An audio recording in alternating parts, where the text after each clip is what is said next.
நிச்சயமாக பிரவீன். தென்காசி மாவட்டம் செங்கோட்டை அரசு பெண்கள் மேல்நிலைப் பள்ளியில் 10க்கும் மேற்பட்ட மாணவிகள் வகுப்பறையில் மயக்கமடைந்து விழுந்த சம்பவம் பெரும் பரபரப்பை ஏற்படுத்தியுள்ளது. அதாவது தென்காசி மாவட்டம் செங்கோட்டையில் அரசு பெண்கள் மேல்நிலைப் பள்ளி இயங்கி வருகிறது.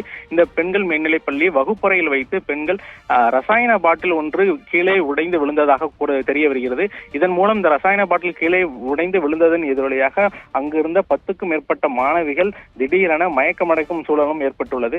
இதில் மயக்கமடைந்த மாணவிகளை உடனே அங்கிருந்த ஆசிரியர்கள் உடனடியாக மீட்டு அருகில் உள்ள செங்கோட்டை அரசு ஆரம்ப சுகாதார நிலையத்தில் முதற்கட்டமாக சேர்த்துள்ளனர். இதில் 3 மாணவிகள் மட்டும் கொஞ்சம் அவசர சிகிச்சை தேவைப்பட்ட நிலையில் அவர்களை மீட்டு தென்காசி அரசு தலைமை மருத்துவமனைக்கு அழைத்து வரப்பட்டு இங்கு அவர்களுக்கான சிகிச்சை அளிக்கப்பட்டுள்ளது. வகுப்பறையில் வைத்து ரசாயன பாட்டில் உடைந்ததன் விளைவாக ஒரு 10க்கும் மேற்பட்ட மாணவிகள் திடீரென மயக்கமடைந்து விழுந்த சம்பவம் பெரும் பரபரப்பை ஏற்படுத்தியுள்ளது. இந்த நிலையில் மாணவிகள் மயக்கம் அடைந்து விழுந்த சம்பவத்தை கேட்டறிந்த கடையநல்லூர் சட்டமன்ற உறுப்பினர் கிருஷ்ணமுரளி என்ற குட்டியப்பா தற்போது நேரடியாக மாணவிகளை நேரடியாக சந்தித்து அவர்கள் உறவினர்களிடம் ஆறுதல் கூறி அதனை விசாரணை மேற்கொண்டு வருகிறார். மேலும் இச்சம்பவம் குறித்தும் செங்கோட்டை காவல்துறையினர் மேற்கொண்டு விசாரணை நடத்தி வருகின்றனர்.